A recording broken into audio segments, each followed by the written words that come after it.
Hallo Freunde, 2/3 unseres Planeten sind mit Wasser bedeckt, aber es gibt nicht viel Süßwasser. Seine Weltreserven betragen nur 3%, von der Gesamtmenge sind sie sehr ungleich verteilt, in vielen Ländern mangelt es an Trinkwasser und für einige von ihnen ist dies ein ernstes Problem. Sie versuchen, das Problem auf unterschiedliche Weise zu lösen.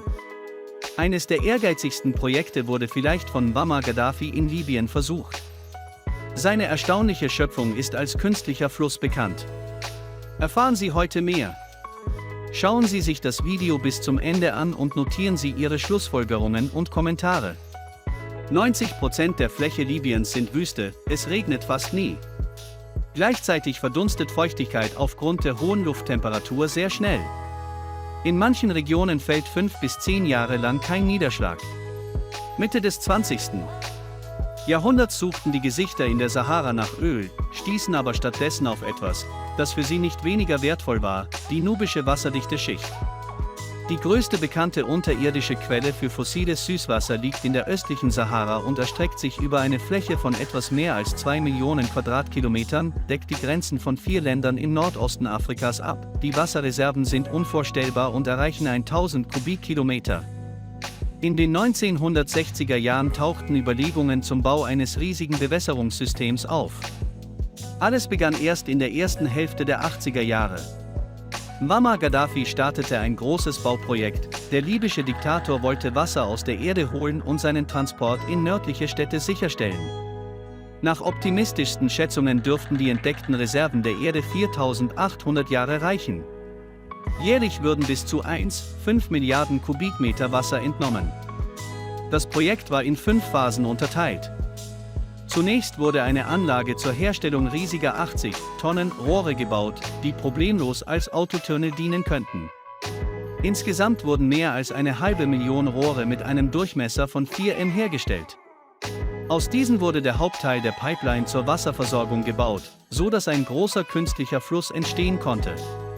Arbeiter führender ausländischer Unternehmen kamen ins Land, darunter Amerikaner, Japaner und Deutsche. Der Großteil der Phase 1 wurde von Experten aus Südkorea umgesetzt. Die Betonrohre bewegten sich auf speziell asphaltierten Straßen, ihre Gesamtlänge betrug mehr als 3,5100 Kilometer, sie wurden in der Erwartung hergestellt, dass schweres Gerät problemlos durch sie hindurchfahren kann. Darüber hinaus umfasste die Etappe den Bau von 12.100 Kilometer. Für die Rohrverlegung wurden riesige Gräben ausgehoben, das Wassernetz musste in einer Tiefe von 6 m verlegt werden. Insgesamt wurden etwa 85 Millionen Kubikmeter Boden verdrängt. Die Kosten für eine Phase des Projekts beliefen sich auf fast 5 Milliarden $. In Phase 2, die 1918 begann, wurde eine Wasserleitung nach Tripolis, der größten Stadt und Hauptstadt Libyens, verlegt, mit dem Ziel, sie und die angrenzenden Gebiete täglich mit 1 Million Kubikmeter Wasser zu versorgen. In der dritten Stufe wurde eine Gruppe von OAS-Koffern verbunden. Und Benghazi ist die zweitgrößte Stadt des Landes.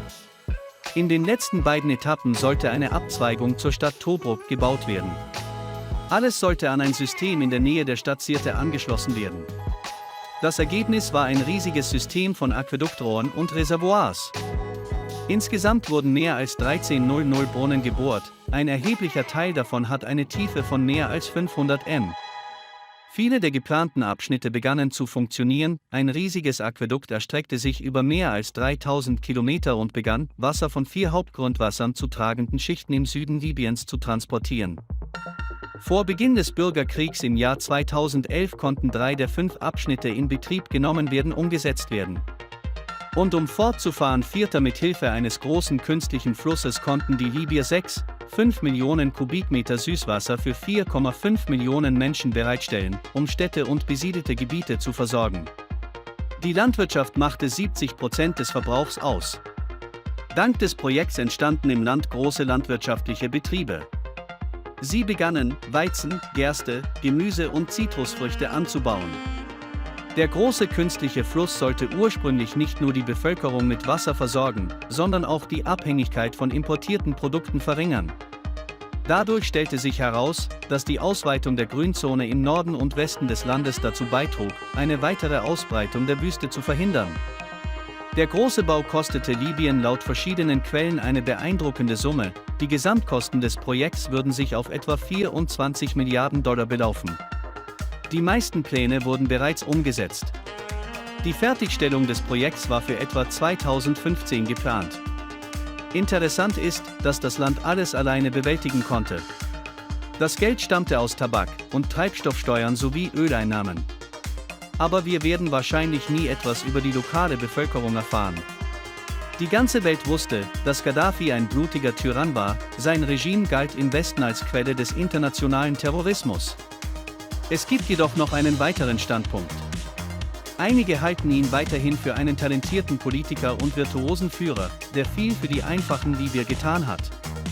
Überlassen wir die Überlegungen zur Persönlichkeit von Oberst Gaddafi jedoch den Historikern. In der dritten Bauphase im Jahr 2008 wurde ein großer künstlicher Fluss als größter Bewässerungskomplex der Welt in das Guinness-Buch der Rekorde aufgenommen. Westliche Medien zögerten, dieses Projekt zu würdigen, obwohl es hinsichtlich des Umfangs der Arbeit kaum Vergleichsmöglichkeiten gibt. Wie hoch sind die Kosten für die Herstellung von Rohren? Für jedes 7,5 Meter lange Rohrstück waren 8 Kilometer kohlenstoffisolierter Metalldraht erforderlich. Seine Gesamtlänge reichte aus, um den Planeten 230 Mal zu umrunden. Die Steine und der Sand, aus denen das Rohr hergestellt wurde, würden ausreichen, um aus dem verwendeten Zement 16 Pyramiden in Gizeh zu bauen. Im Zuge der Umsetzung des Projekts wäre es möglich, eine Autobahn von Tripolis nach Moskau zu bauen und auf dieser weiter nach St. Petersburg zu führen. Objektiv gesehen ist es den Libyern gelungen, etwas zu schaffen. Ein wahres Wunderwerk der Ingenieurskunst. Damit war es möglich, 1000 Hektar Land zu bewässern und die Region buchstäblich vor unseren Augen zu verändern. Im Jahr 2011 wurde der Bau jedoch aufgrund des eskalierenden Bürgerkriegs eingestellt. Für Bewässerungsprojekte blieb natürlich keine Zeit. Der Krieg verursachte Schäden in bereits bebauten Gebieten. In den letzten Jahren erschienen in der Presse häufig Artikel über den Mangel an Trinkwasser in Libyen. Es wird regelmäßig als Instrument im Kampf um den Einfluss verschiedener politischer Kräfte eingesetzt, unter denen das einfache Volk leidet. Leider ist die Wasserversorgungsinfrastruktur aufgrund der groben Behandlung, mangelnder Wartung an den Stationen und bewaffneter Angriffe zerstört. Der große künstliche Fluss verliert allmählich an Größe. Es gab niemanden mehr, der den großen künstlichen Fluss in Tripolis Benghazi AV der Wüste versorgen konnte, hat Wasser. Experten zufolge könnte Nordafrika zum Wasserreservoir der Welt werden, wenn das Projekt vollständig umgesetzt wird und keine Hindernisse für einen reibungslosen Betrieb bestehen. Mit seinem Wasserprojekt könnte Libyen eine echte grüne Revolution starten. Das Projekt würde auch viele Ernährungsprobleme in Afrika lösen. Und was ist das Wichtigste? Es würde Stabilität und wirtschaftliche Unabhängigkeit gewährleisten. Wann dies geschehen wird, ist leider unbekannt und die Frage ist, ob es überhaupt geschehen wird. Und das sind alles Freunde. Wenn Ihnen das Video gefallen hat, fügen Sie ein Like hinzu und vergessen Sie natürlich nicht, den Kanal zu abonnieren. Es liegen noch viele interessante Dinge vor uns.